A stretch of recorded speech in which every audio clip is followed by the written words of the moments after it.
No, no, Vlad. Look, I'm not going to pay you 4 million Bitcoin. I don't have it. I've looked down the sofa. I don't have it. Please don't do that to my computer again, please. Otherwise, I will come round there to Moscow and I will poke your eyes out with a blunt spoon. That is a threat and a promise. Bloody Russians. Hello, everybody. Welcome to another A Tippling Philosopher video where my computer just did the mother of all resets. Apparently, and this is good news for you guys, certainly good news for me, the Windows update was so effusive that even makes me a cup of tea now. That's how advanced this bad boy is. Anyway, I personally think it was still the Russians, but it may just have been Windows saying, dude, you haven't updated this. We've been telling you need an update because you got so many windows open. You didn't want to do an update. And now we're going to bite you squarely on the backside. So anyway, let's do a take two. Whoop. Thank you for your patience. Cheers. Here's to you. It reminds me, when I used to have tequila with my mate, back as a youngster, and our little cheers. Here's to you, here's to me, best of friends we shall be. If we ever disagree, F you, here's to me. I used to like that. That bang. Anyway, them were the days. Right, let's start with where I've already started because this is a complete disaster. But you're here for it, guys. Thank you for your patience.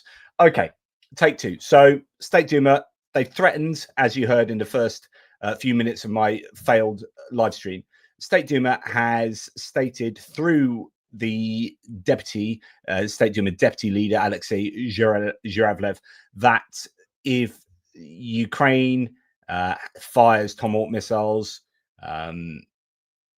American Tomahawk missiles, then that will allow for retaliatory fire on American cities. So a really explicit threat here, but not from Putin, not from Peskov, not from Medvedev, someone in the State Duma. But I guess for me, at least as a bit of speculation here, I imagine that this is allowing that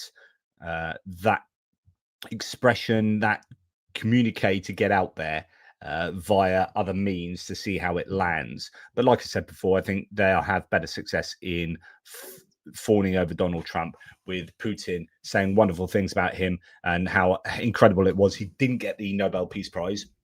And that'll probably do a better job of getting Trump on side with regard to Tomahawks. But anyway, that is that.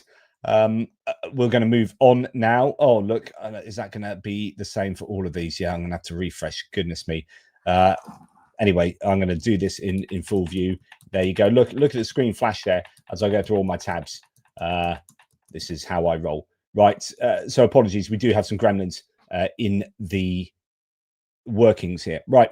We're going to go on to something I find fascinating. I'll see if there's any more commentary on this. This is People's Deputy Tymoshenko here saying, quote, I, knowing certain information, believe that the end of the war is not far off. I don't know if Tymoshenko, as a Ukrainian politician, has access to any particular information here. I don't know if that's realistic and what does not far off mean. I'm a little bit up and down at the moment. As I've said to you on a number of occasions, I do worry about how Russia is able to absolutely destroy Ukraine's energy infrastructure at the moment in a way that Ukraine at the moment is not able to do to Russia. And I think it's far more difficult for Ukraine to do that to Russia because it's a much bigger country and it would take a lot more effort, a lot more success in terms of drones and missiles. And I don't think at the moment there is an advantage that the Ukrainians have with drones and missiles, although okay, what do I feel about this? Let's have a sidebar.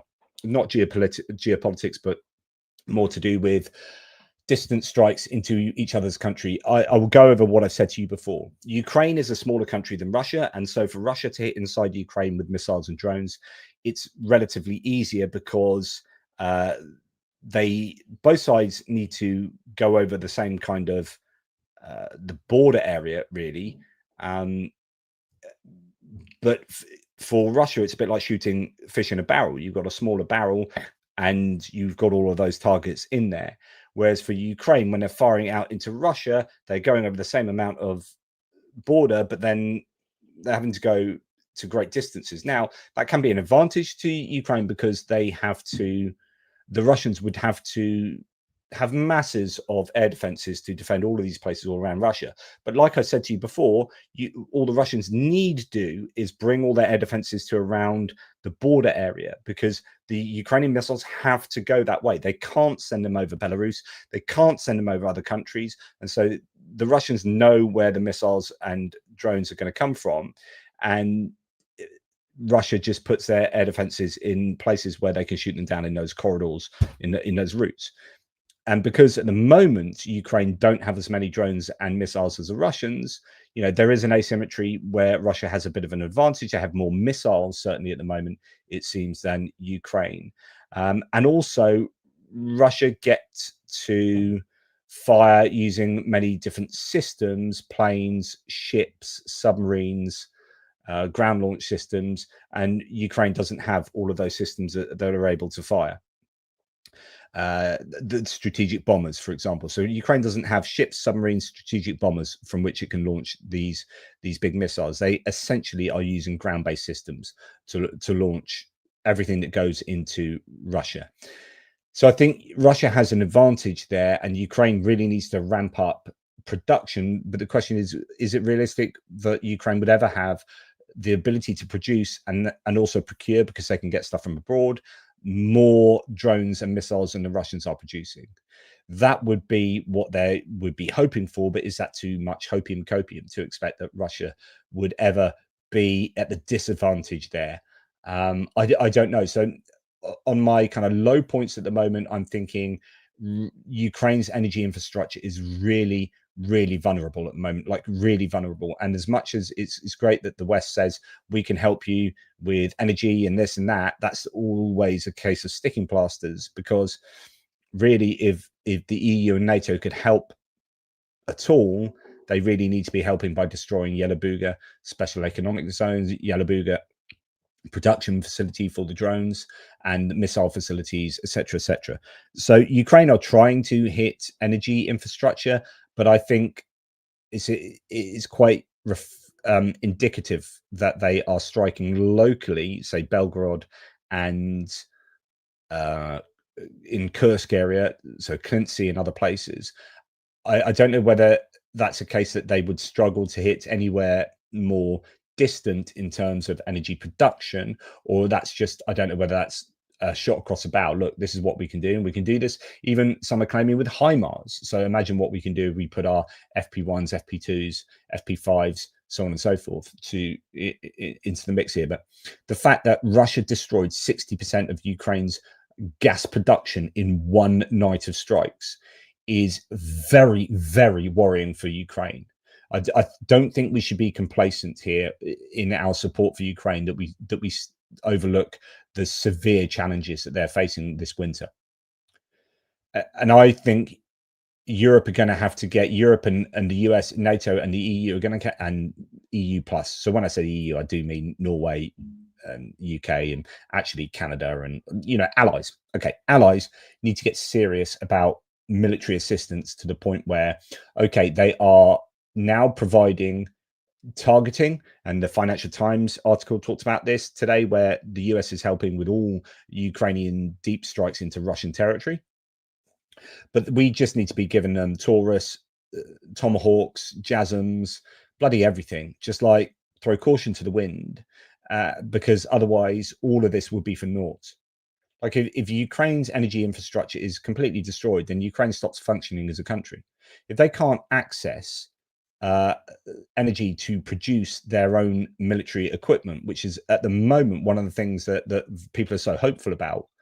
Ukraine has been able to start producing and outproducing Russia in a number of different categories: self-propelled guns, howitzers, things that Russia is struggling to produce. They're relying on old stockpiles, but Ukraine is producing the Bogdana S2S22 5.0 they're up to now. It was a 4.0 that we've been seeing, 3.0, 4.0, and now 5.0. That's fantastic, but as soon as as soon as there's no energy to do the building, you don't get the guns, right? And it's all pointless. It's like, why have we been supporting Ukraine for 4 years if suddenly Russia works out how to evade interceptions more effectively, has enough drones now that is just overcoming defenses and missiles as well, that actually Ukraine is on a precipice. Now, I don't think it's as bad as they're on a precipice, but it is bad. It is really worrying. Ukraine needs to be able to hit Russia big time. I was expecting them to be doing that by now, because I thought their production of drones and missiles was going to get to a point by now where they're really hurting Russia. Now they are really hurting Russia, and they have really hurt Russia, and the hydrocarbon sector has been really successfully struck. But I also think, as I've said to you many times, Ukraine's military industrial domain has been successfully struck by Russia, to the point where actually those expected production numbers of missiles and drones have not been met, and they've not been met because things have been blown up successfully. That has definitely happened. So it's a very crucial part of the war now, where we're going into winter time, and Ukraine, I think, are super vulnerable. How that plays with negotiations, how that plays with assistance from allies, I seriously think we need to be ramping up, categorically ramping up, as in we give different categories of weapons. We need to be giving planes. I mean, and I don't know whether Gripens are on the way, whether those things are actually in motion, but it's a bit under the radar. I want to see Gripens. I want to see F-16s. I want to see the best weapons. Everything needs to go to Ukraine. This is a really crucial time, and Russia is really vulnerable as well. So Russia economically are super vulnerable. So don't just think that it's only Ukraine that's vulnerable. That Russia have an exhausted military that is being tremendously attrited, but then they have the advantage where they can just draft soldiers from bloody anywhere around the world. They are still having successes on the front line, although they're in certain little pockets. So today we're hearing about Mali Shabaki and places on the southern Zaporizhia front line where Ukraine's pushed back randomly. Is that indicative of a thin line of Russian defense? Because I think Russia are defending quite thinly in many places, in the same way that Ukraine are defending thinly. And so whoever attacks in certain places, if you can amass enough troops to attack, you are generally going to take some ground back. It's just that Ukraine can't amass the troops, it doesn't seem.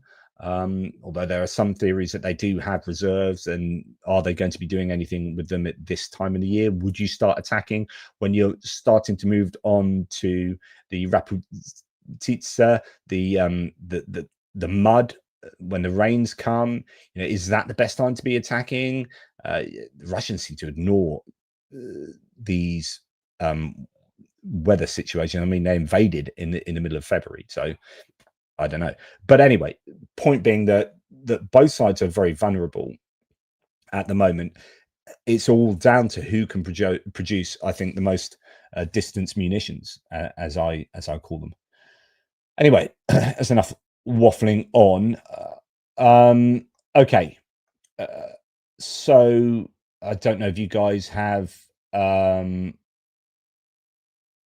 a large part of the value in active defense is preventing Russia from massing forces by facing them to man and stock defense. So what you have seen, by the way, is, and this is one Grail saying this, so what you have seen is, I think, Ukraine trying to hit Russians before they amass to the point of sending in those columns or troops and whatnot. And I think they're working hard to hit with drones. I think one of the most important developments recently actually has been, and this was called on by people, all sorts of people, saying Ukraine needs to develop near rear drone superiority, right? They've been on a back foot where the Russians have got Lancet drones and all these different types of medium range, well, actually not too many medium range drones, but they do have a few. and the Ukrainians have been lacking. Now they have developed the FP Firepoint have got the FP2 drones are 200 kilometer with 105 kilogram warhead. So that's 25 times bigger than a Lancet drone, right? So these are big munitions, relatively speaking, for that kind of 200 kilometer range. And Ukraine can really start doing damage to Russia's ability to attack in certain places and to do logistics, to amass troops and at their command and control as well. So these C2 nodes, these command and control nodes that I think Ukraine have been really successful in hitting, I think that's partly because they're starting to use some of these FP2 drones. I think that's really super important. I just want to say, James from Why Ukraine, who has moved units, he's in Ukraine. Jonathan, my apologies that I'm not able to do live streams yet safely, but I'm working on it. It's about separating VPN traffic. That's fabulous news, mate. I'd love to speak to you when you're ready. But I'd like to do a recorded interview with you sometime in the near future, or where we just talk about what's going on in the world. Absolutely. I'm happy to talk to you about anything. Yes, I do mean to keep using the Ukrainian word, which is Bezhdorizhia, but I keep like messing up the pronunciation when it's not written in front of me. And so my brain just defaults back to Rasputitsa. And I don't like using that word because it is a Russian word. So I do understand that broadcast, cat. So thank you for that. Okay.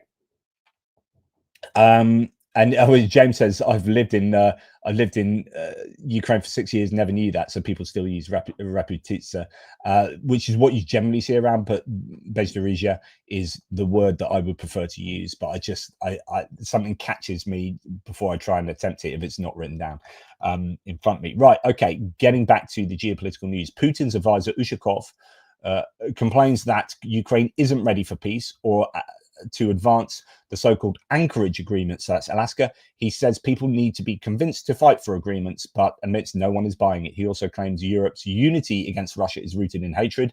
It probably is rooted in hatred, and also fear that you are going to just be do to Ukraine, do to Europe what you are doing to Ukraine. So there are some claims that Putin is starting to talk about negotiations again. So they've been hanging around for the last couple of days. Right. UK, France, Germany are to move forward with using Russian assets to aid Ukraine. This is something that's been bubbling for a couple of days. They've been getting together and talking about Ukraine a fair bit, these three nations. We agreed to develop further bold and innovative mechanisms to increase the cost of Russia's war and ramp up pressure. That's the increase of cost to Russia of the war, the British government said in a statement. So this is good news. The big three are working together. Indeed, Visionaire here talks about this in more detail. So the United Kingdom, quote, the United Kingdom is ready to use a full amount of frozen Russian assets to support the war effort in Ukraine, said UK Prime Minister Keir Starmer. In a joint statement released by the UK, France and German leaders, they said that joint actions, quote, will increase pressure on Russian President Vladimir Putin and bring Russia to the negotiating table. It is also noted that this step will be taken in close cooperation with the US. Due to British sanctions, after Russia's full-scale invasion of Ukraine in 2022, Russian assets worth more than £25 billion have been frozen in the country. That's more than I thought, actually. I thought we were around the £5 billion mark. So £25 billion, I've not heard that. But so far, the funds used to help Ukraine have only come from the proceeds and accrued interest from these assets, which I've talked to you about a million times, right? Starmer told the Ukrainian President Zelensky that the UK, France and Germany are united in using the full value of Russia's frozen sovereign assets to help end the war in Ukraine. So this is something Europe is considering with the full Euroclear assets, using them themselves to underwrite loans to Ukraine. So rather than give those assets to Ukraine, they're still using, so rather than use the frozen Russian assets profits and interest and whatnot to underwrite loans to Ukraine, they're going to use the assets themselves to underwrite loans to Ukraine. So it's still in loan form, but actually you're releasing an awful lot more money, but there's more risk that comes with that. And so that's, the Belgians have been worried about this, but Germany, France and the UK seem to want to do this, go down this route. This statement was made after So he also noted that new sanctions imposed in the coming days and weeks will further increase pressure on Moscow. So that's good news. This statement was made after the European leaders met last week in Copenhagen to discuss the use of frozen Russian assets to provide 140 billion euro loan. That's 162 billion dollars, 121 billion pounds to Ukraine. Last month, Donald Trump called on G7 allies to seize or otherwise use frozen Russian assets. The total value of frozen Russian assets in the European Union is approximately 211 billion euros, 181 billion pounds. So there's a lot more scope there to help Ukraine. Now, Zelensky has spoken with President Macron. He has said that he informed Macron about our priority needs, obviously air defense, the necessary systems and missiles. Russia is now taking advantage of the moment, the fact that the Middle East and domestic issues in each country are receiving maximum attention. So that's interesting, talking about the distraction of what's going on in Gaza and with Israel. Russian strikes have become more vile. We discussed how to counteract this. In particular, we are working to expand the PURL program, buying stuff from the United States. That keeps the US on side, doesn't it? We also coordinated our contacts with other partners and diplomatic activities in the coming weeks. We are working to increase pressure on Russia. Now, Macron, this has come out today. If Russia refuses to sit at the negotiating table, it will have to pay for it, says Emmanuel Macron. So Macron here on Twitter said, I spoke with President Zelensky, and as the agreement reaching Gaza offers a glimmer of hope for peace in the Middle East, the war in Ukraine too must come to an end. If Russia persists in its obstinate warmongering and its refusal to come to the negotiating table, it will have to pay the price. France condemns the Russian strikes against Ukraine's critical infrastructure, which in fact target the civilian population on the eve of winter. Together with our partners, we are exploring the necessary assistance to restore and secure essential services. France stands more than ever alongside Ukraine, fully engaged within the framework of the coalition of the willing. So that's the right sort of rhetoric. Of course, you know, we need to make sure that material meets rhetoric, and that's often a different matter. We need to make sure that Ukraine gets what they need, and they need distance weapons and whatnot. Okay. So we've got a bit of a thread here that I thought might be worth dipping into. So you might have heard about that Russian submarine that was in distress, or it appears was in distress around Lisbon.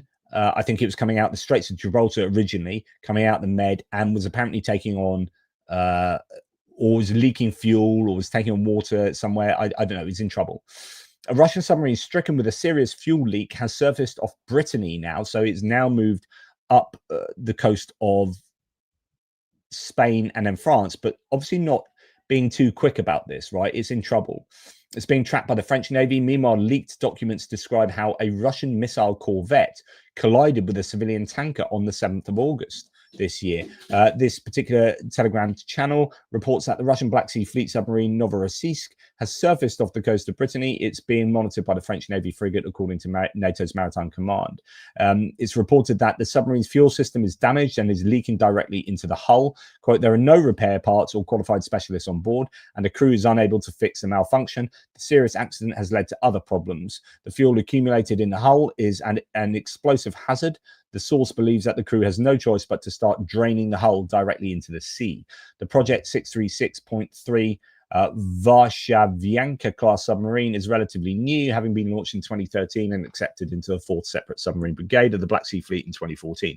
It was on a combat patrol in the Med when the problem occurred. This is a second serious setback for the Black Sea Fleet in recent months. On the 7th of August, the Project 21631 Buyan M, small missile corvette Vishny Volochok, part of the 41st Missile Ship and Boat Brigade, collided with a civilian tanker Nazan in the Sea of Azov off Crimea. The 41st Brigade's commander, Captain First Rank Oleg Sardin, blamed a Ukrainian drone attack and claimed that the collision had not harmed its operational readiness. However, leaked photographs showed that the ship sustained serious damage. A leaked report by the Russian Navy is scathing about the failures of the ship's command crew. The commander is criticized for failing to ensure the safety of the navigation radio system and preventing collisions at sea. The assistant commander is similarly criticized. It says here, the commander of Vishny Volochok's radio technical and communications combat unit is also criticized for failing to organize the ship's surveillance and not passing on information to the ship's watch officer. Blame is also directed towards, in quote, incompetent management of the tactical group and the lack of organization of the safety of navigation of the ships on the part of the chief of staff of the unit. Captain Sardin himself is personally blamed for, quote, failure to fulfill his official duties to control the division's ships, ensure the safety of navigation during joint maneuvering, and failed to take measures to deploy the division's command post at sea by the commander of a division of small missile ships, so on and so forth. And it goes on to describe how the collision happened. But all of this is obviously good news for the Ukrainians. If the Russians go and make these heinous errors that result in damage to their ships, that's great. If a submarine is in trouble in the Med going out into the Atlantic, then that is good news for the Ukrainians. So happy days there for them. But as I was saying earlier, Zelensky says Ukraine is scaling up long-range strikes with clear plans for increased use of missiles and drones in the coming months. So he is talking still about Ukraine ramping up these strikes. Precision attacks are growing in quality and scale, aimed at pushing Russia toward peace. Now, I think if we were to be our most hopeful, if we were to smoke on that hopium, then Ukraine is possibly doing more damage than we realize every single night. There are an awful lot of drones that that are sent into Russia. We just don't know necessarily what happens to them. There are these open source intelligence sources like Drone Bomber. I'm just going to see if I can bring them up here. I don't know if I follow them, but I follow enough people that follow Drone Bomber, and they on a nightly basis show us all of the drones that are going into is it this guy? Yeah, these ones. So for example, October the 10th. Okay, so this was 2 days ago. So we didn't have one from last night. Blue arrows are jet drones, and the red ones are strike drones. So normal kind of Luti, FP whatevers. So this is happening every night, and then we hear that one thing's hit here, one thing's hit over there, but not an awful lot that reflects often the number of drones that are sent in. And so if we're at our most hopeful, then the Ukrainians are doing more damage on a nightly basis than we understand. But still, I think a lot of drones are shot down by the Russians, and there needs to be a lot of air defense attrition across the border, just as there is along the front lines. But Zelensky is talking up Ukraine's ability to strike big time going forward. And I hope that he can back that up with some tangible evidence going forward. I hope that Russia is in for a very difficult winter, because we know that Ukraine will be in for a very difficult winter. He emphasized Ukraine's goal is not war for its own sake, but to end it. And as I mentioned, Russia destroys 60% of Ukraine's gas production in targeted strikes as the heating season approaches, and that forced Kyiv to then spend 1.9 billion euros on gas imports. And of course, that's 1.9 billion euros they're not spending on weapons. I imagine what they could do with 1.9 billion euros like that. But no, they're having to spend it on heating themselves because Russia has absolutely hammered Ukraine's energy production as well as distribution, so on and so forth. I mean, goodness me, the hydroelectric dam, one of their hydroelectric dams was absolutely hammered the other day. And that's super worrying, because that then it's not just about energy production and distribution, but also flooding potentially on the cards there too. Right. G7 ambassadors have held urgent talks following the huge attacks on Ukraine's power sector. So given what I've just been talking about, Energy Minister Svetlana Hryntchuk and members of key energy companies, Naftogaz and Ukrenergo and Energoatom, also attended the meeting to discuss support and protection from future attacks. But of course, that is all about a sticking plaster rather than a prevention, and prevention is better than a cure. Norway and the Netherlands are ready to significantly help restore Ukraine's energy sector, according to Zelensky. So lots of people coming to Ukraine's aid, and that's fantastic. But again, take out the drones at manufacturing, take out the missiles at manufacturing. It's interesting. Last night at the Ufa was a refinery. Where was it that they hit? It was Smolensk. The JSC aviation plant in Smolensk was hit, which is supposedly yes, they repair and upgrade military aircraft, but they also, I think, build cruise missiles and whatnot there as well. So that's really, really important. Vigo adds in a little extra here. Evidence of the efficacy of Ukrainian strikes into Russia is totally dependent on Russians posting to the internet. They're clamping down on this. Yes, and that's something I routinely say. So I'm very aware of that. But we also, when they do hit big refineries, we do see them. I mean, we really do see them quite soon hit the socials. So although I think that is an issue, and we might expect to see more evidence, more battle damage assessment, but for the Russian sort of OPSEC clamping down on publishing of such footage, I do think they'd publish it anyway, broadly speaking. And interestingly enough, this is an issue for both sides, and actually the Ukrainians are much better at OPSEC than the Russians. Like, there are so many key facilities that I think have been hit that we are not seeing on some of the main social media sites, and that leads us into, I think, a false sense of where Ukraine might be. Whereas, on a nightly basis, I'm saying, well, look, there are 27 drones got through, and we know here's some imagery of maybe where 3 of the drones hit, 4 of the drones, 5 drones, 10 drones. What about the other 20? What are they hitting? What damage are they doing? So, that works both ways. German finance minister is sure that the EU will find more ways to use frozen Russian assets. So going back, I should have had that earlier. These are in a bit of a funny order. I'm not as organized as I normally am. I'm sure that in the end we will get there, that Russian President Putin will pay for this war. Germany's finance minister Lars Klingbeil has said good news there. Now, 4 Moldovans will stand trial in Paris over red coffin graffiti linked to Russia's anti-Ukrainian propaganda.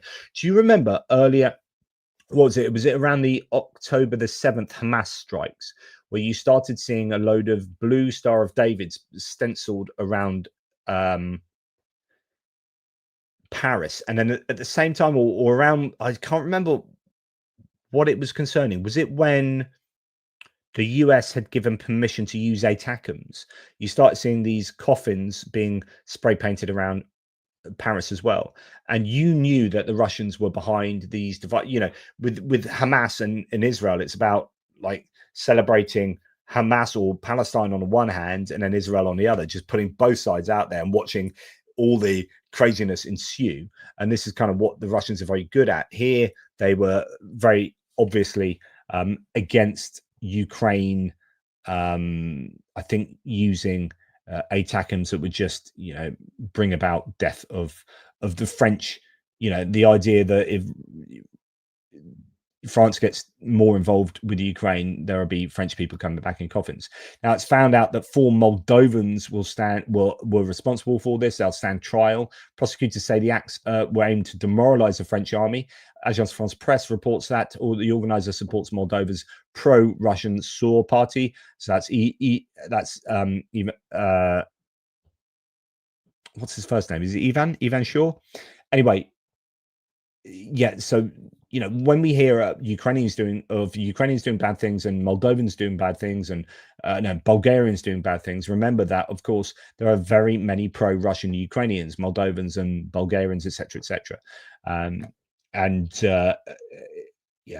Hence the ease with which Russia can spread their misinformation, disinformation in places like Moldova and Romania and Bulgaria and so on and so forth, and Ukraine. So speaking of this, speaking of Moldova, on the same topic of Moldova has prepared reunification plan for Transnistria. So this is I don't have an image there. This is the annexed region to the east of Moldova that is under Russian control, but it's a bit cut off. It's isolated. They can't really you've got 1,500 Russian troops there. They'd like to bring them to bear. There's an awful lot of ammunition and equipment there that they'd like to get to the Russian front lines, but it's kind of stuck in this area. And of course, it's been cut off from energy there as well, which is Russians are unable to get energy to Transnistria, and the Transnistrians are refusing at the moment to accept the help of Moldovan and European energy, which means that they can't now use industry can't function, people can't heat their homes and all sorts. So it's a real disaster, and it looks like eventually they're going to have to accept the help of Moldova and the EU, which means that then you start seeing this kind of integration of the two. There's even a claim, is it in this about? Yes, it is in here. This is fascinating. Right, I'll read this then. So Moldova's prepared reunification plan for Transnistria in place per multiple sources. Don't read too much into that, says Malcontent News. It makes sense, and President Maya Sandu is a brilliant leader. The Russian-backed breakaway republic is facing a demographic, economic, and energy crisis all at the same time with no fix. Russia quietly issued loans in early 2025, but they aren't enough to cover the growing budget deficit. When Gazprom cut off natural gas, Moscow lost its biggest leverage point. Transnistria didn't pay for natural gas. The economy was a house of cards. So they basically got free, and that's partly why they're quite pro-Russian, is they were receiving free energy. And you can understand why people might be, yeah, Russia are pretty cool. I mean, we get free energy. Energy is one of the biggest costs of households, but also industry. More than 50% of Transnistria's legitimate trade is with the EU now, largely because it has no choice. The energy crisis is causing havoc with its iron and steel industry due to the demographic crisis. The population is slowly being replaced by pro-Moldovans who live east of the Dniester because it's cheaper. In the last vote, so this was fascinating. I remember I told you this, that apparently 30% of Transnistrians in the latest parliamentary elections voted for the PAS party, which is Maya Sandu's pro-EU party. And you're expecting Transnistria to be so overtly pro-Russian. Well, actually, 30% of them voted for Maya Sandu's party. Now, that's possibly because lots of Moldovans have moved into Transnistria because it's dirt cheap there at the moment, because obviously it's a bit of a crisis time.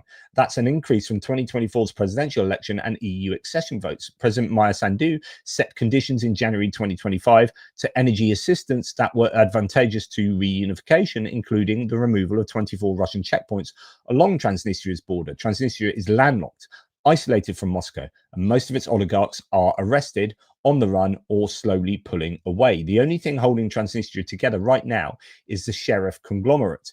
This is almost certainly the next Russian domino to fall. Moscow doesn't have the rubles or the resources to continue support at previous levels, and the so-called Russian peacekeepers are useful elsewhere. If Germany is a model for post-reunification, Moscow can do more political damage long-term in a unified Moldova versus a divided one. Fascinating insight there, if that is accurate.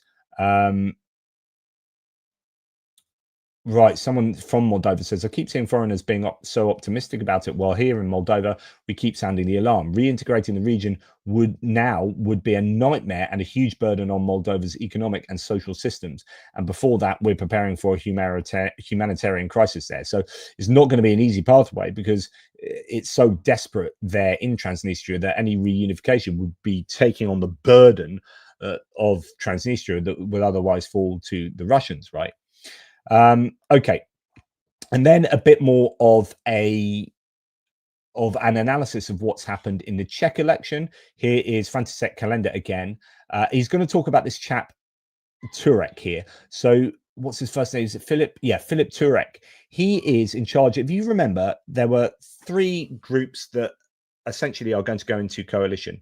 The ANO, which is a populist right party under Andrej Babiš. He is the billionaire right-wing populist leader there.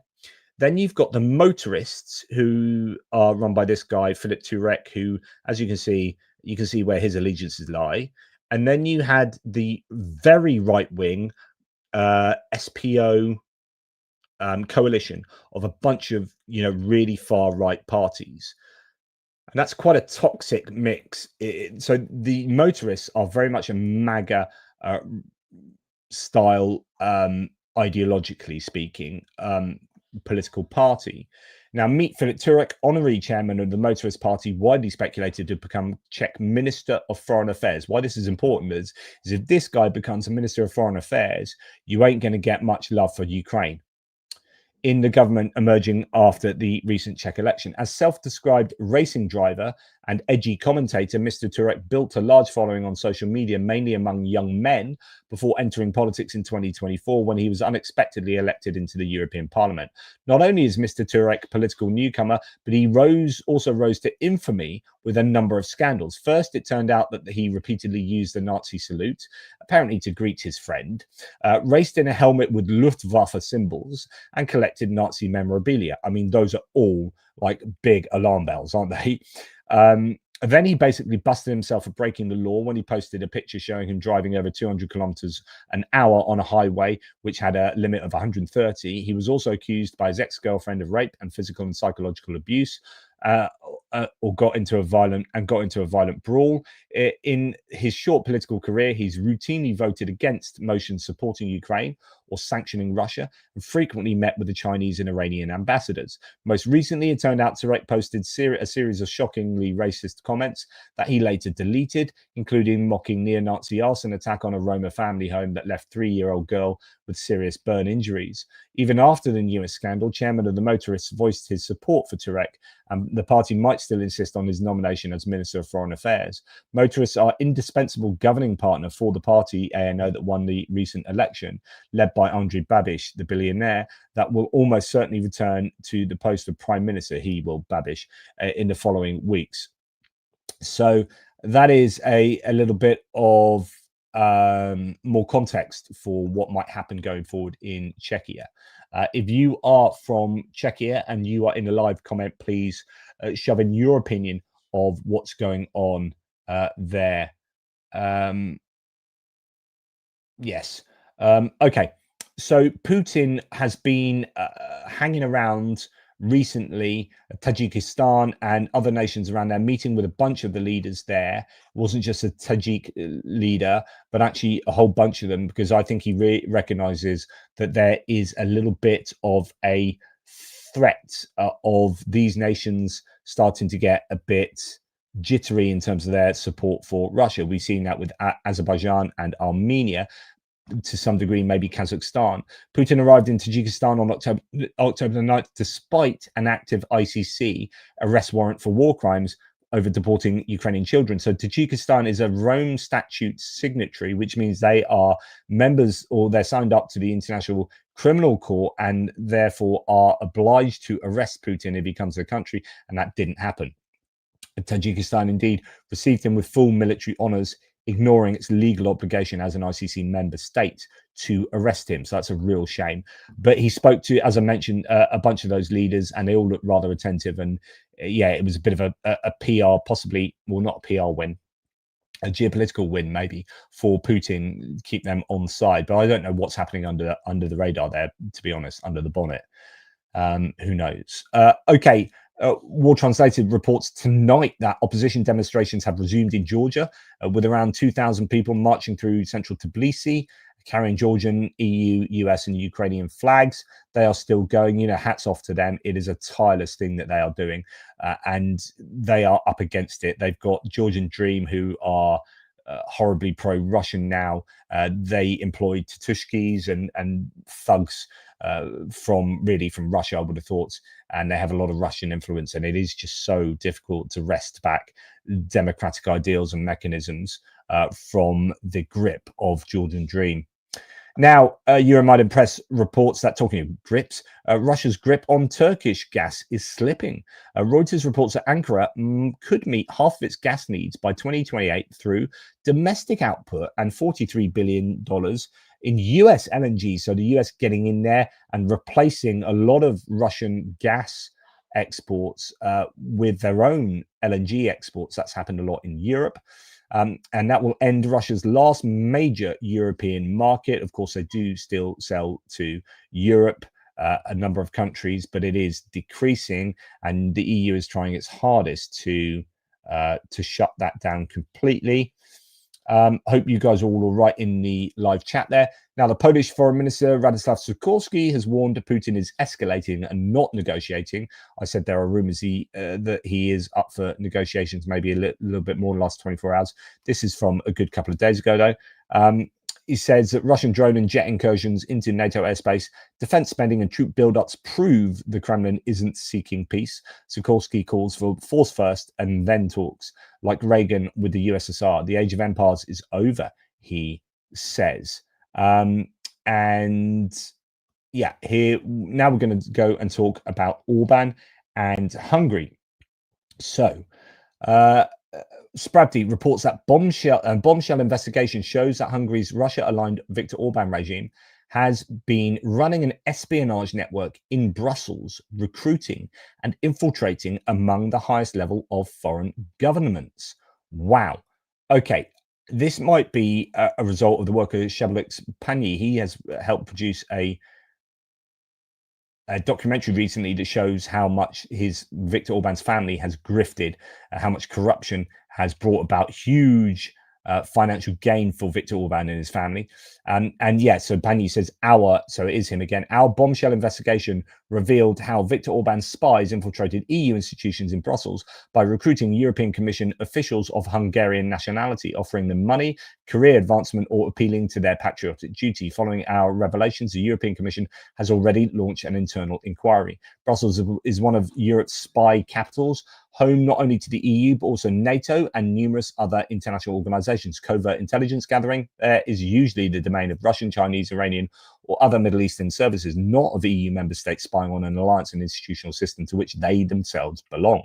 However, since 2012, Hungary has established its Brussels Residentura, sending at least half a dozen intelligence officers under diplomatic cover to Hungary's permanent representation to the EU, headed between 2015 and 2019 by Oliver Vahely, who has served as a European Commissioner since 2019. Hungarian intelligence profiled every Hungarian working for the EU Commission, trying to identify those worth recruiting as secret collaborators. We have personal accounts of such attempts. Hungary's local spy chief, V, was a charming, easygoing diplomat. However, his and his colleagues' methods went beyond the limits of what is still considered normal or acceptable in Brussels for an EU member state. Moreover, they operated recklessly, ignoring basic security precautions, trying to recruit EU officials almost openly. In 2017, V was finally exposed, an incident that compromised Hungary's entire Brussels spy network. This previously unknown chapter in the deteriorating relationship between Viktor Orban's government and EU institutions was pieced together from interviews with more than a dozen insiders familiar with the workings of the Hungarian Foreign Intelligence Service Information Office, IH, and Hungary's permanent representation to the EU, as well as EU officials whom the IH had tried to recruit. And then it tells you who's been involved in all of these in this investigation, which different authors and media outlets and whatnot. So that is very interesting. The Hungarians involved in covert operations within the EU, and that will just, I guess, solidify unity in the EU of not really liking what Hungary is doing, not really liking Viktor Orban and his Fidesz regime. It can't come soon enough, that election in 2026, can it? Following revelations about Viktor Orban spying on the EU, says Tim White, it's clear Hungary's prime minister is terrified of losing the next election, which is just 6 months away. The Budapest Barrel is convinced demonizing Ukraine will win him votes, now claiming Ukraine bugs phones and infiltrated society. So he is trying to distract by then saying, actually, Ukraine, they are the enemy here, and they are bugging us, to distract away from the fact that he's been doing that to the EU, etc., etc. I do hope that Peter Magyar, the opposition leader for the Tisza party, is able to win there. It all comes down to how much rigging Viktor Orban will carry out for that election. Hungary has now launched a petition against EU's Ukraine war funding, according to Viktor Orban himself. He has said yesterday that Budapest has launched a nationwide petition drive to collect signatures in opposition to the European Union's war plan to finance Ukraine's war efforts. Whereas as Cheryl says, Hungary has been undermining American-US democracy for a while. Every time you hear Soros's name, remember this. This is absolutely true. So connections between Hungary through Tucker Carlson and through CPAC to the US are legion. Honestly, The fact that George Soros is the bogeyman and is being picked on by Democrats by Republicans up and down the country at the moment is precisely because of the seeds sown by Viktor Orban. He is a bogeyman in Hungary before he was in the United States, and they've closed down a university that he was financing in Hungary, and it is that's that. So thanks for that, Cheryl. I agree. I also agree with John P, who rather eloquently says Viktor Orban can go.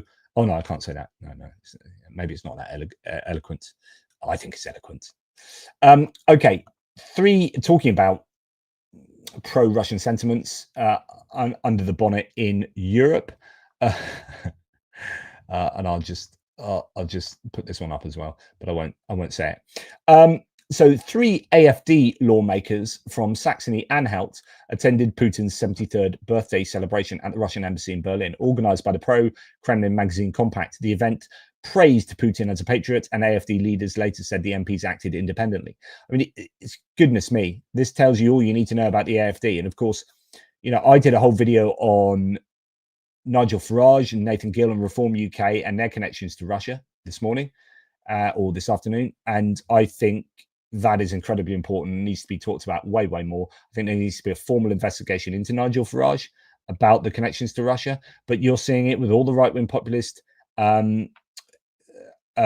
groups, political parties around Europe, or many of them, and some far left too. But it's like I keep saying, we worry less about the far left in Europe because they don't have as much purchase at the moment. They simply are not in power around Europe and are not really challenging either. It is the rise of the right at the moment, the far right, and you may be like a sensible right winger, and I'm not. It's very easy to get very defensive about far right populism because you might sit on the right as well and think that my sort of criticisms are criticisms of you too. My goodness, I'm looking at like sensible old school Conservative Party in the UK and thinking, please bring that back, please bring it back. Because at the moment, the Conservative Party is trying to be Reform 2.0.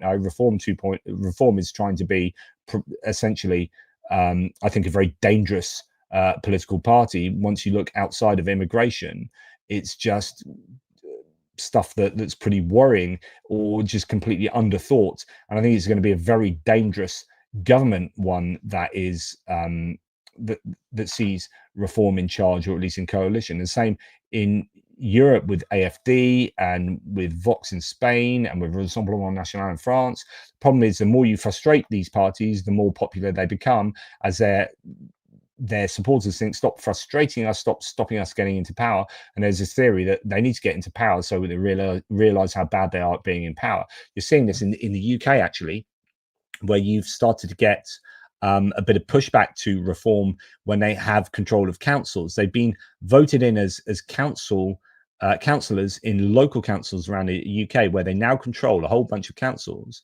But the problem is they're not really interested or experienced in governing at a local council level. They've just gone like, I really hate immigration, so please vote for me. And then people that hate immigration, vote for them. And of course, they have very little to do with immigration in local councils. Like, okay, you're in charge of adult and child social care. What are you doing? What are your policies on that? It's like, well, we don't have any policies. Well, what the frick are you doing? Like, what's going on then? What are you doing here? Like, this is serious stuff. We need to govern the local council. And if you've got elected on the fact that you don't like immigration, like, very little of what we do as a local council has anything to do with immigration. That's essentially national policy. So anyway, the idea is that there are some councils that are being found out as being pretty poorly run because you've got a whole bunch of people who aren't serious about governing. And that's the idea, is that these parties arguably need to get into govern a country before people go, oh yeah, no, actually they are a bit shit. Yeah, no, probably won't vote for them again. Or on the other hand, you continue to frustrate them, and they don't get voted in, don't get power. But anyway, so Germany's AfD, as an example of this, expelled a Hamburg councillor, Robert Riesch, after he attended a far-right conference in St. Petersburg hosted by Russian ultranationalists Konstantin Malofeyev and Alexander Dugin. Wow, Putin's own philosopher there. Party leaders said his actions were incompatible with democratic values. The fact is, you have got AfD people who are very much aligned to the ultranationalism that the Russian Federation is propagating. Alexander Dugin being a prime example of someone who is feeding this movement with both sort of rhetorical and philosophical ammunition, and it falls on very fertile ground when these ideas hit places like AfD supporters and some reform supporters. Although, you know, generally in the UK, Russia is not thought of in positive terms. Although Reform are the party, according to statistics, like that, I'm basing this on empirical evidence, they are the party that is much more likely to support Putin and like Putin than any other party in the United Kingdom. It's still a small majority of Reform voters, something like 9%. But that's pretty staggering that almost 1 in 10 Reform voters like Putin. It's still, like, I just find that really problematic. Anyway, so here, Rish insisted it was a personal visit, but, you know, going to an event like that is surely a big problem. Now, let's go to the US and see some people who have similar opinions, evaluations of Vladimir Putin. One of the newest additions to Putin's propaganda apparatus, this US Congresswoman, Representative Anna Paulina Luna, who is batshit crazy, by the way, now fills her timeline with constant praise of the Russian dictatorship. So Luna here says on Twitter, the Nobel Prize Commission has lost all credibility. Donald Trump has ended 8 wars in 9 months. No, he hasn't. Shut up. And he deserved the Nobel Peace Prize. Thank you, Kremlin Russia, for backing President of the United States. So she's thanking Vladimir Putin's account, or the Kremlin's account, for backing Donald Trump in. And this is what I said earlier when I said you've got more chance of getting Trump really to change his position on, say, Tomahawks by fawning over him, as Vladimir Putin has cleverly done. Putin knows how to manipulate Trump, and in the same way manipulate all of Trump's acolytes here, like Luna, who is a lunatic. Pekka Kaliniemi says MAGA Republican politician Anna Paulina Luna continues cozying up to Putin and has agreed to meet with Kirill Dmitriev, a Russian businessman and one of Putin's henchmen. The two claim they'll be discussing, quote, peace and trade between the US and Russia. Why do you think she's doing this? I mean, she's doing this because the enemy of my enemy is my friend. Like, she hates the Democrats so much, and Democrats are more overtly supporting supporting Ukraine, that therefore she has to be against Ukraine. I think that's probably one of the prime reasons. But also because she likes an authoritarian leader. She wants Donald Trump to be the Vladimir Putin of the United States. So she says, I have officially confirmed a meeting with Kirill Dmitriev, special envoy to the president of Russia, for later this month. It is important, not just for my fellow Americans, but to the world, that we continue to foster the relationship and conversations of peace and trade between Russia and the United States, as President Trump has so openly called for. Why are you doing this? You're a poxy representative. I don't mean that really. I mean, you are not part of the cabinet. That is a job of the United States diplomatic service to do that, right? Not for you unilaterally to decide to go and meet the Russian government. That is so obscene. Our two countries do not need to be enemies. Allies in trade benefit everyone. I know I am not the only member of Congress or American who believes that maintaining this open dialogue is essential. As elected officials, we owe this not just to our own people, but to humanity, to ensure the talk of peace and willingness to extend an olive branch to be maintained and never ends, as war is a default to failed policy. My colleagues and I look forward to this meeting. Have you not been paying attention for the last 7 months? Putin can give a monkeys about peace. This is just sheer idiocy. Lunacy. Absolute lunacy. What an Egypt. She must suffer from Tucker Carlson envy. Yeah, absolutely. I think 2P's in a very similar pod there. Okay, from the same pod, really. Right. Let's move on. So here we have Trump talking to a journalist here, are you going to step up the pressure for a Ukraine deal? He was asked a couple of days ago. He said, yeah, we are stepping up the pressure. We're stepping it up together. NATO's been great. The leader of NATO, as you know, Mark, has been fantastic, I think. And he's a fantastic guy. So, you know, the whole Mark Rutte calling him daddy and that message getting out there, and it was all very embarrassing.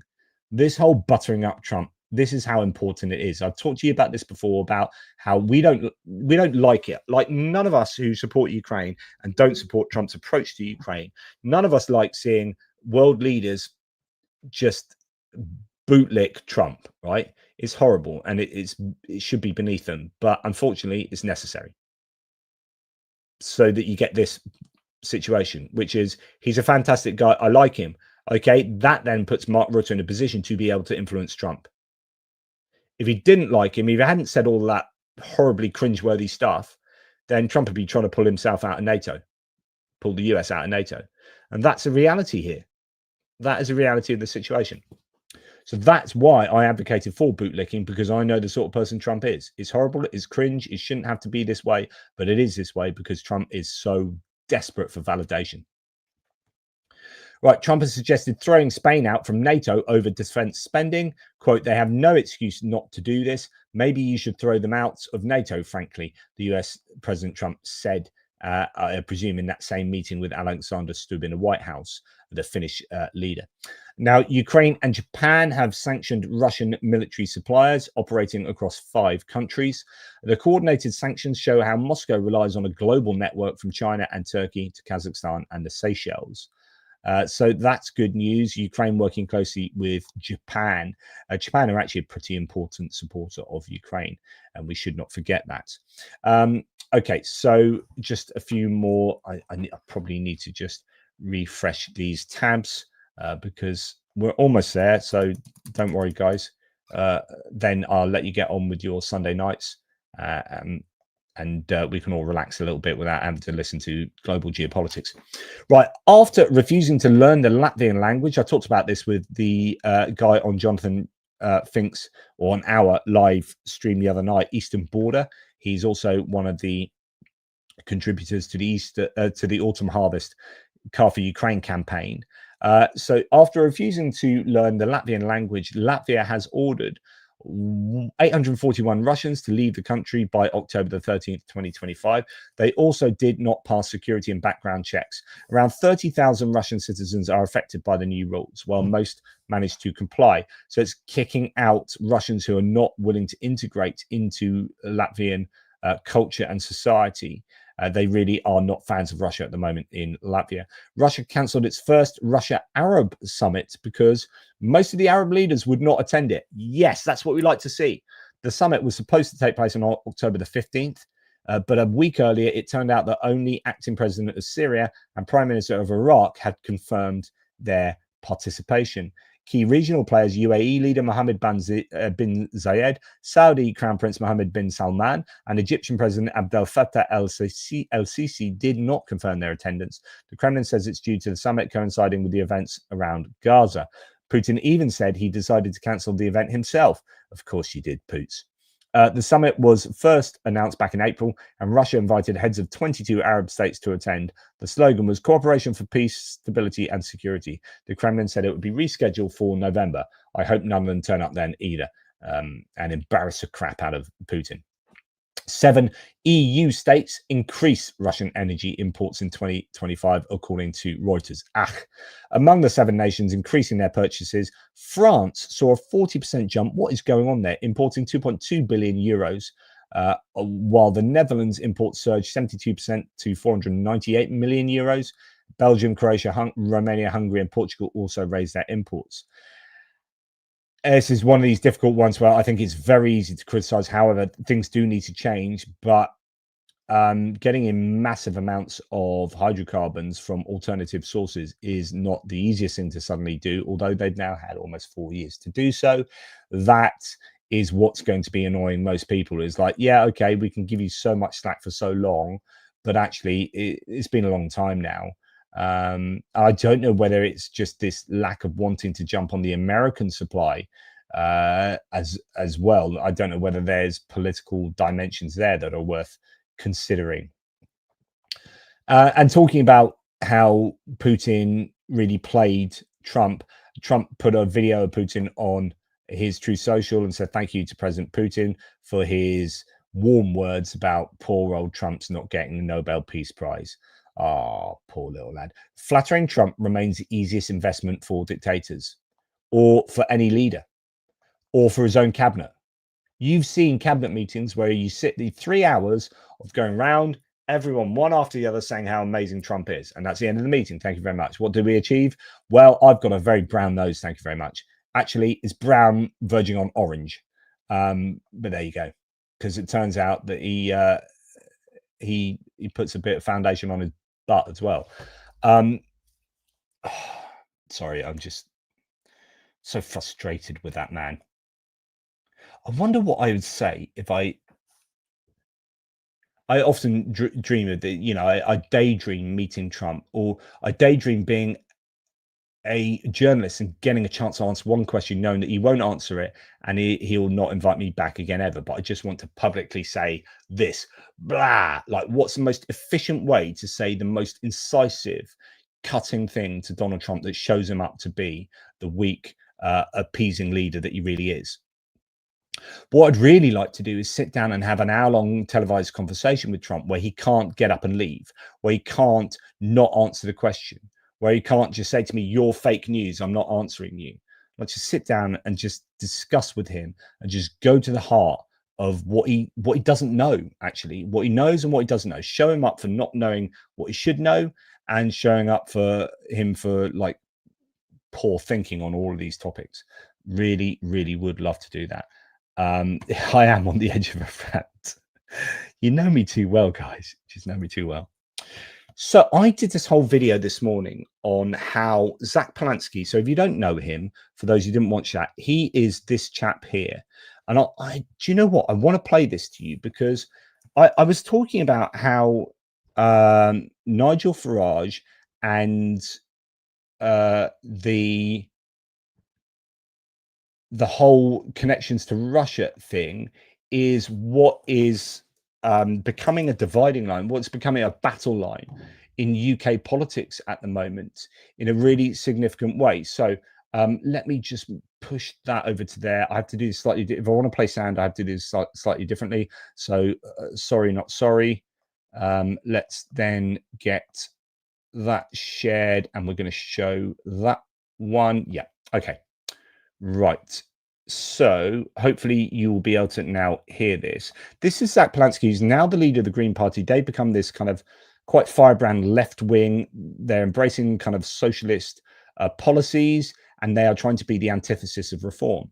And at the latest BBC Question Time, which is our flagship BBC political debate program, he took on the former reform treasurer. I don't know what he's basically like, one of the main reform people. He's not elected. He's not a parliamentarian, called Zia Youssef.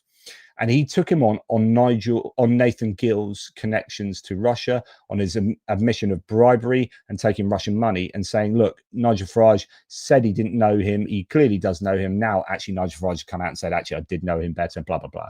But we need to investigate this connection between reform and Russia. And I think Polanski has realized this has quite a lot of political capital, and he's picking up quite a lot of support. He's getting a lot of people saying, why is Zach Polanski doing this and not Labour and not Lib Dems and not the Tories? Like, why are all the other main parties sort of talking about this, but not really leading on it? This, if you are worried about reform winning poll after poll after poll, Zach Polanski saying, look, this is how to tackle it. And I think he's gone away and done a little bit more research now, because I don't think he was hugely prepared on some of the finer nuances of how much connection there is between reform and Russia in that BBC Question Time. And now he's talking about it quite openly as being, a really big thing. And he knows it's big because reform are coming after him. The national newspapers are coming after him. So he knows he's hit a nerve. And this is really important for... Essentially, it's not so much about, I don't want reform to succeed in the next election. That is true, right? But I also don't want any Russian influence in our politics in the UK. Thank you very much. I want that to stop. And at the moment, Zach Polanski is the only guy that's shouting about this. Dear Yusuf was full of bollocks, and I think it was important to like call that out on TV. I think also what became really clear to me about Reform is they're a bunch of cowards. Ever since Thursday night, Reform have repeatedly attacked me online, including a tweet from Richard Tice this morning, which was linked to a Piers Morgan interview that I also did on Thursday night, so the same night as Question Time, where Piers Morgan is combative, but I don't think any reasonable person can watch that interview and think he doesn't come across as anything but silly and ridiculous, and it's just constant culture war nonsense. I think it's also really clear, when I was on Question Time, I talked about Nathan Gill and the Russia connection. I knew there was a risk that I was going to lose the audience, because most of the audience I knew wouldn't understand who Nathan Gill is, or hadn't heard of Nathan Gill, so didn't know this story. I also took the gamble, and I think it paid off, because it's been talked about for 3 days ever since, including Ed Davey, always late to the party. But at least he's there yesterday, also talking about the same thing. But this is a real national scandal, where a man, and it's really important to spell it out, who was connected with Russia, got found guilty on 8 charges of bribery, of being a Russian asset, was clearly a friend, a confidant of Nigel Farage, who Zia Yusuf, when he was asked about him, said, oh, Nigel Farage doesn't know him, he meets thousands of people. This man was an MEP with Nigel Farage. He was the leader of Wales Reform Party. The idea that Nigel Farage did not know who this man was, completely unbelievable. As well as that, on the night after Brexit, Nigel Farage was pictured with 4 men behind him. Nathan Gill was one of these 4 men. So I think Reform have absolutely been called out. And rather than kind of deal with the allegation, which how are they going to deal with it? Instead, what they've done is just gone on culture war stuff and attacked me. Absolutely delighted. They are so rattled, and that's exactly the place that I wanted them to be in. From my point of view, I just think it's really interesting strategizing. And it seems very clear that that Reform's weakness at the moment is that Russia connection. And I look forward to more of this kind of rhetoric from the opposition to Reform, because I really don't want any Russian influence in UK politics whatsoever. So I think it's deeply, deeply important that people like Zach Polanski are shouting about this. He talked about Ed Davey. Ed Davey is the leader of the Lib Dems, who are one of the main opposition parties in the UK. He's now been shouting about it more loudly as well.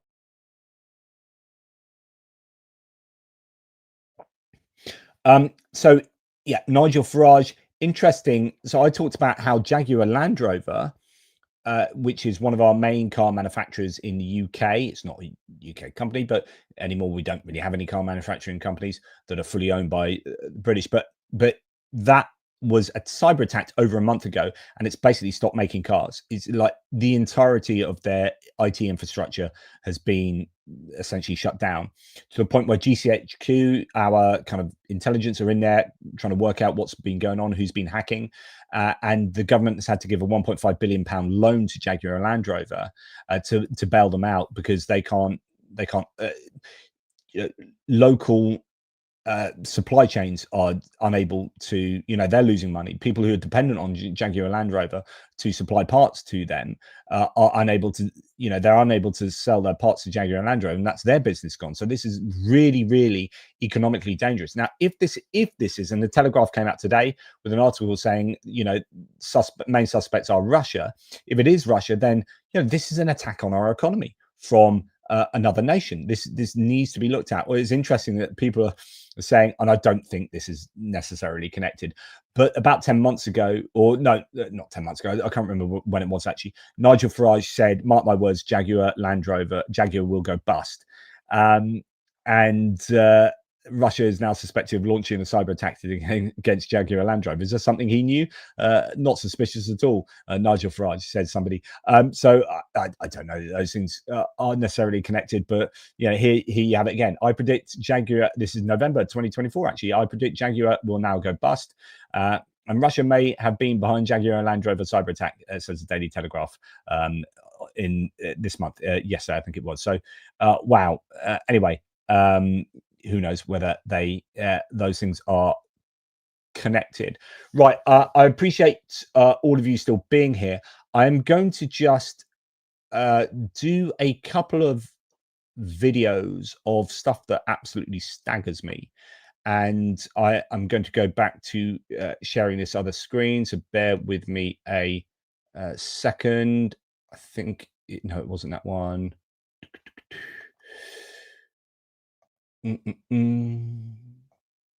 Sorry, I'm trying to find where I was. There you are. There you.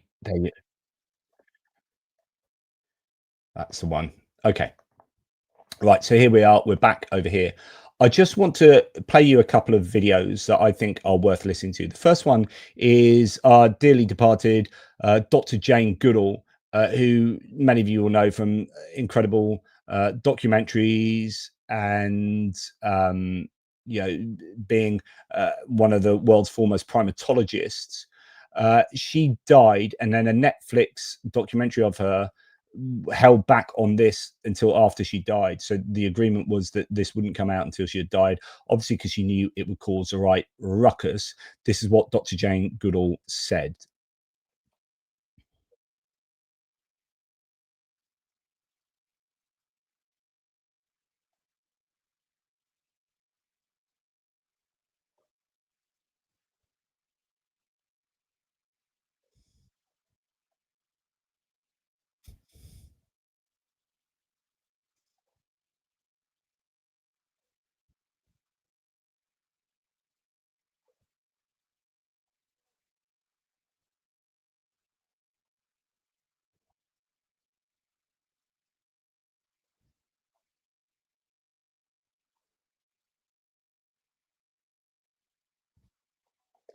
I won't play you the rest of that just because of time, but it is beautiful. What she then goes on to say is genuinely beautiful stuff, but I just found that absolutely fascinating that, was there no sound on that? Okay, I have done the wrong form of all that time, and it was all wrong. Was there no sound? Okay, let's just get rid of that. God, all that time I just sat and listened to that, and none of you could hear it. I was thinking it's brilliant. Right, we'll go on that one again. We will go to that Chrome tab. There we go. Right, you should definitely hear this now. Right, sorry about that. You've just seen her miming. Do you have people that you don't like? Absolutely, there are people I don't like. And I would like to put them on one of Musk's spaceships and send them all off to the planet he's sure he's going to discover. Would he be one of them? Oh, absolutely. He'd be the host. And you can imagine who I'd put on that spaceship. Who? Along with Musk would be Trump and some of Trump's real supporters. And then I would put Putin in there. And I would put President Xi. I'd certainly put Netanyahu in there and his far-right government. Put them all on that spaceship and send them off in the place where I... So I thought that was just very incisive. And as I say, she does go on to speak about a number of other things, more to do with life in general. And it's pretty beautiful what she said. But I'm going to move on. There are a couple of things that Trump said recently that really, really worry me about decision-making in the US and about not so much policy, but just the insanity involving Donald Trump. I've made these warnings that he is surrounding himself with reporters from obsequious sort of looking organizations, who will only ask him softball questions. As soon as he gets a difficult question, he does this. All right, go ahead. In the ceasefire. This is CNN speaking, by the way. So, are you personally this is one of the worst reporters that you'll ever see. I don't even want to take a question. It's a waste of time. Go ahead. So now he's just simply not taking questions from any news organization that's remotely ever asking difficult questions to him.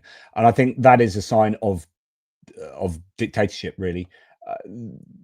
I'd be super worried about that. That is really, really worrying. Just a couple more. I mean, this is nuts.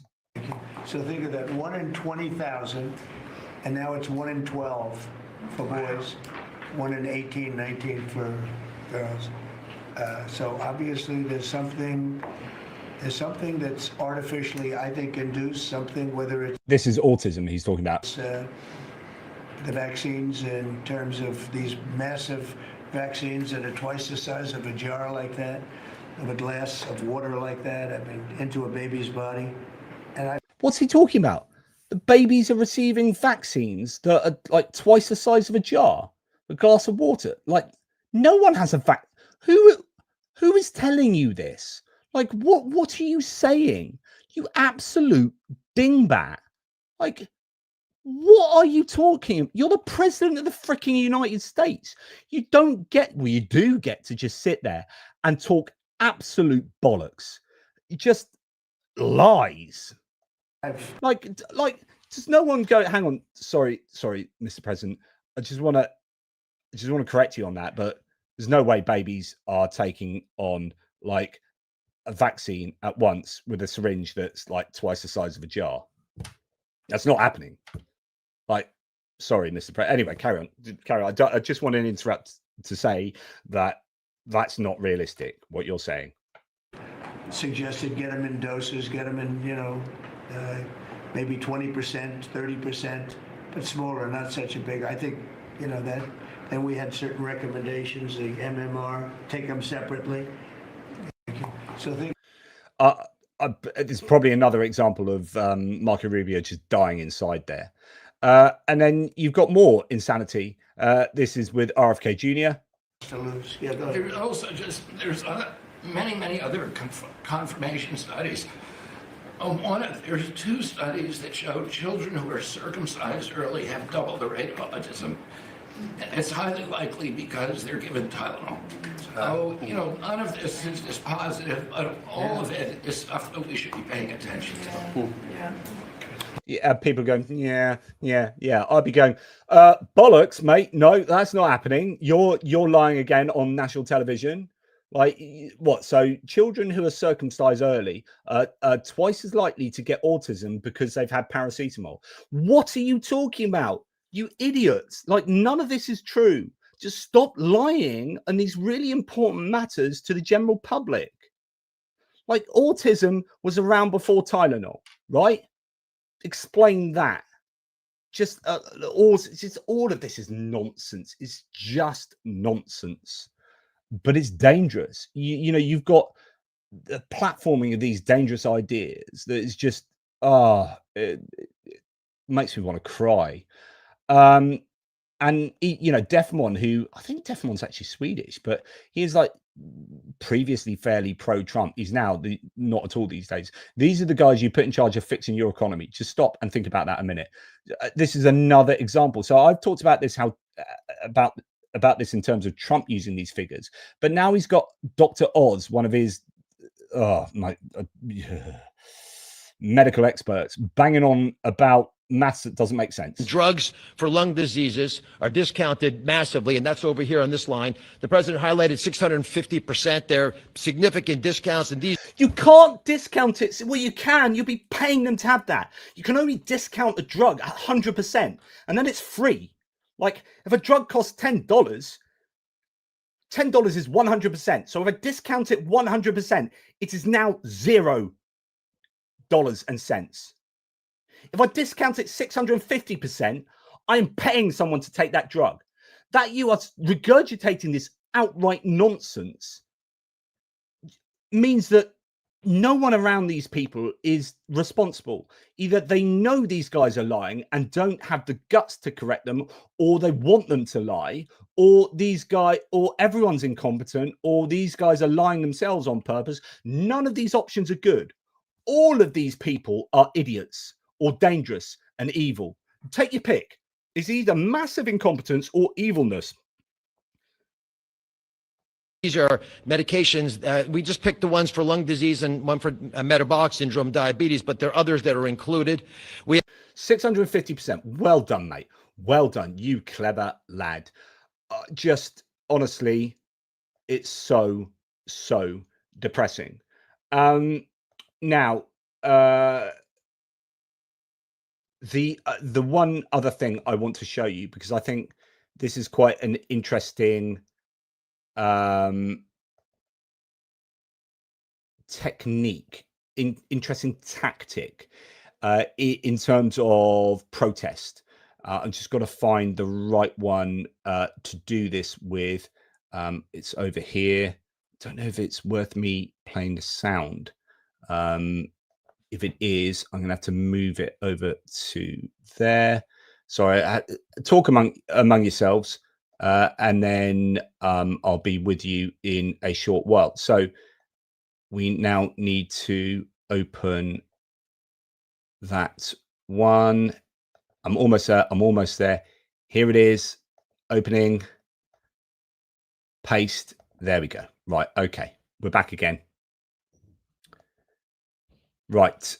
Yes, you're right. I am going to do frogs. I'm talking about frogs because I think this is worth it, and I think this is a fascinating method of protest.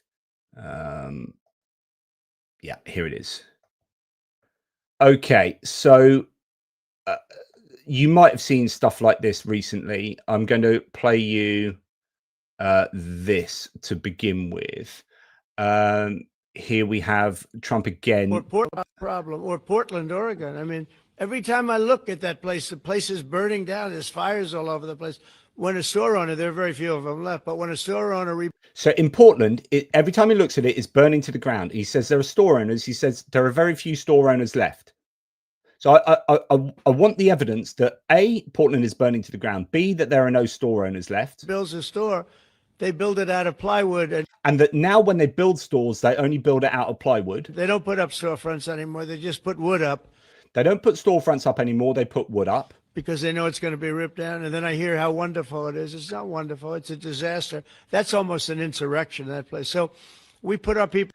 Again, so either this is lying or it's evil. So either he wants there to be a protest, he wants to send in the army so that then you get an actual protest, and then it justifies the army having martial law, and then you can start doing things with voting. So as I said yesterday, that you are Dominion voting machines. So Dominion voting machines that took Fox News to court and won 788. Well, they didn't win because it didn't go to court because Fox settled out of court for $788 million.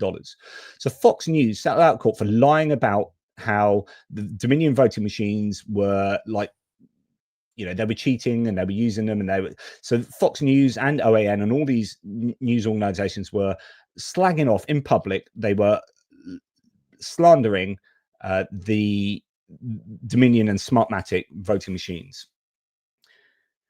So now Dominion is just making loads of money off rightfully suing these people who have been lying about them for years and were lying about the stolen election. Now it turns out that Dominion is being bought out by a Republican GOP election official. And so that is just a huge, huge concern that the Republican Party are now going to be controlling aspects of the voting mechanics. And you're wondering, well, what's going on here? So I can show you this. Just to give you a little bit more of an insight. So this is bad news for America. Trump-aligned donor just bought Dominion Election Technologies. My fellow Americans, today I'm proud to announce Liberty Vote, a 100% American-owned election technology company dedicated to restoring trust in our elections. Our mission is clear. Every vote must be secure, fair, and verifiable. I've spent my life working to strengthen Americans' elections. The commitment began years ago in the aftermath of the 2000 election when I worked for the Missouri Secretary, blah, blah, blah, with blah, blah, blah, blah, blah. Anyway, they have taken over Dominion. And Dominion have now gone around settling with all of the people they had previously taken to court, and it appears like this is just paving the way for some very dubious election shenanigans going forward. So this idea that Portland is burning down, when you know that's the reality of Portland, and that's what Trump seems to think is happening in Portland, and it's simply not. Okay, so then I wanted to get to what's been going on in Portland, and I showed you this the other night. This is just such a must-view video. So here we have the Portland Frog. So this is when the Portland Frog started becoming a bit of a cult hero. and you had all these ICE people at the facility in Portland, seemingly afraid of the Portland frog. That obviously this is, you know, they didn't want to engage or whatever, so they're all walking backwards. But it looks like the Portland frog has aura.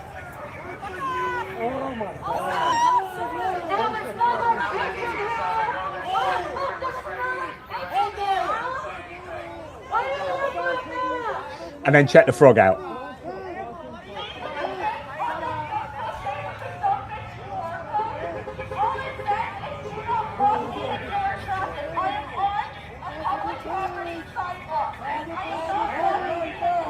So anyway, this has then sparked loads of memes and all sorts of internet shenanigans.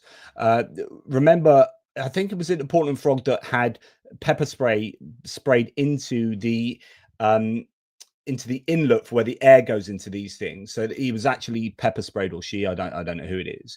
There have been sort of interviews with the Portland frog.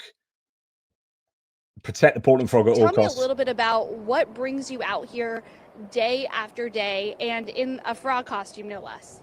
Well, I come out here day in and day out since June because I am worried about my community. I am concerned with what is happening in my community and with what the Trump administration is enabling these ICE agents, these DHS agents, these federal agents to do to my community members day in and day out. And I don't want to see anybody treated inhumanely, and to see this happen to my community members, my friends, my family, my neighbors, it's unacceptable.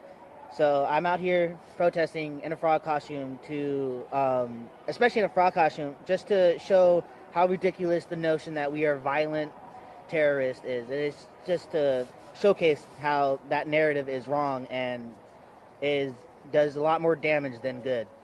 So clearly a bloke, actually, I remember. So the idea is it shows how ridiculous it is. Now, this is causing, I mean, there is a really serious discussion I'm going to have in just a second to finish off the video today. But just the point is that you have now got this this culture of protest going on in Portland, which isn't violent. And they were talking about this on the Bulwark, actually, a live Bulwark show with Sarah Longwell, JVL, and Tim Miller. And they talked about this a number of times on the Bulwark, which is, you know, how best to deal with protests and whatnot. And here is this idea that actually, you know, they want you to protest violently, and this is the absolute opposite of violent protest, and that will frustrate the Trump administration, because this is evidence that actually Portland isn't burning to the ground. I mean, just look at this.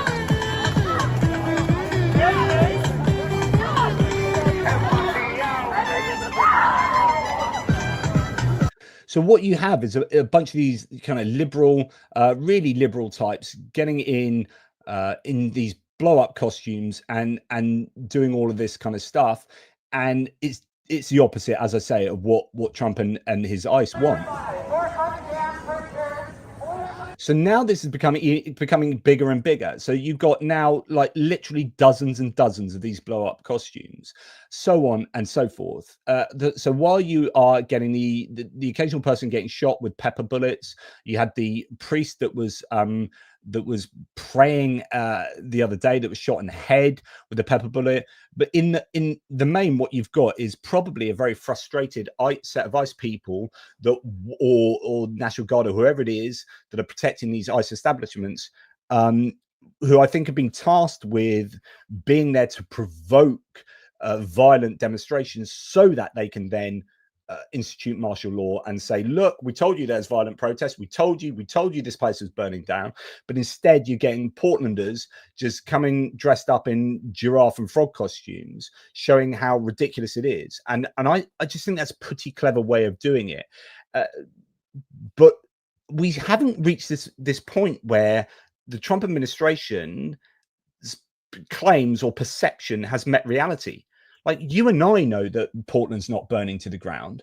What the hell are Fox News viewers thinking, because they're hearing Donald Trump saying Portland's burning to the ground, Portland's burning to the ground.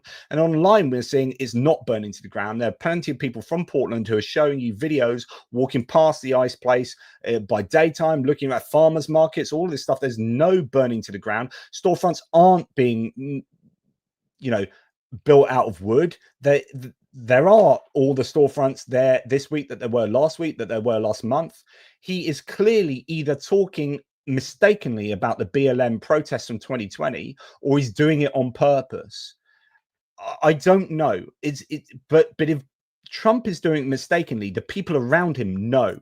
And this is the whole idea about, is it stupidity, is it incompetence, or is it evilness? Well, we can ask that question about Trump. Is it incompetence or cynical, ideological strategizing and blah, blah, blah? We may be unsure there, but for the people around him, they damn well know. They damn well know that Portland's not burning to the ground. And so therefore, I think this is very, very dubious policy making from people like Stephen Miller, who are basically trying to evoke riots in Portland, among other places. And I was listening to stuff from Chicago as well about how bad it is that these guys are doing and wanting to do X, Y, and Z in Chicago, and it's just not the case there either. That Chicago is the place that Trump is claiming it is. So I do think this is an interesting way of dealing with what Trump is saying and doing in terms of sending people here, there, and everywhere. But it's going to be one to watch out to see where it goes, and will reality meet perception? There's got to be a point where people eventually admit that Portland hasn't burned down. Imagine 6 weeks of this goes on and Portland's still there, and Trump keeps coming out saying it's burning to the ground, it's burning to the ground. And you're like, well, no one's provided any evidence of this. Like, I can't believe we're living in 2025 and Trump is lying so brazenly or misinforming so brazenly, and no one is doing the decent thing to call him out in public or fact check him or the nation. I mean, I guess it is happening on MSNBC and CNN, but what's going on Fox? I don't know. I don't watch Fox, but surely Fox News have to call this out and say, actually, Trump is not telling the truth here. How long can they allow Trump to lie or to misinform so outrageously? This is 2025, and we're having double speak here. We're up is down, down is up. It's so freaking dangerous. But this is, how you get to fascism. I've talked about this before. It is super, super worrying. Anyway, that's enough from me today. That's an interesting one to think about, though, about that form of protest. And,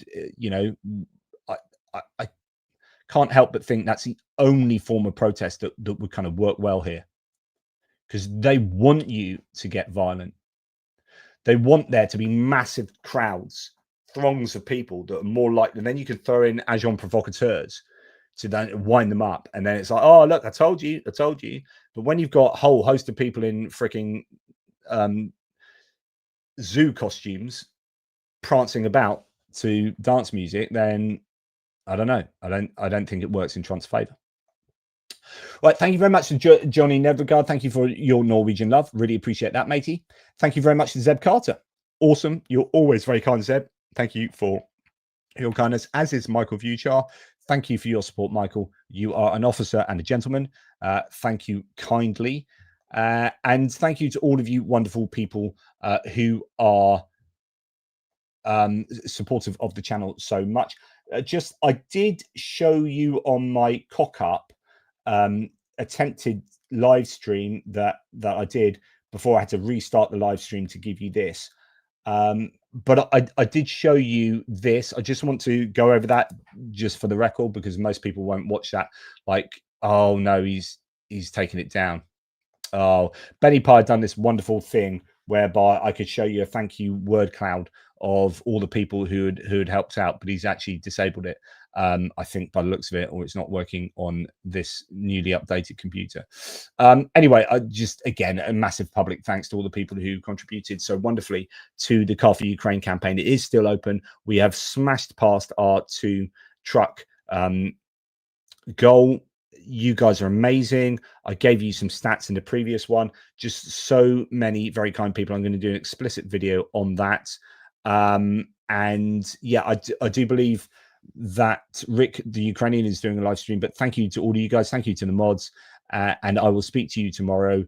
Toodle pips. And if you are going to go out and protest, just put on that frog costume and it will help you get your point across. Take care, everybody. Toodle pips. Doris 2028.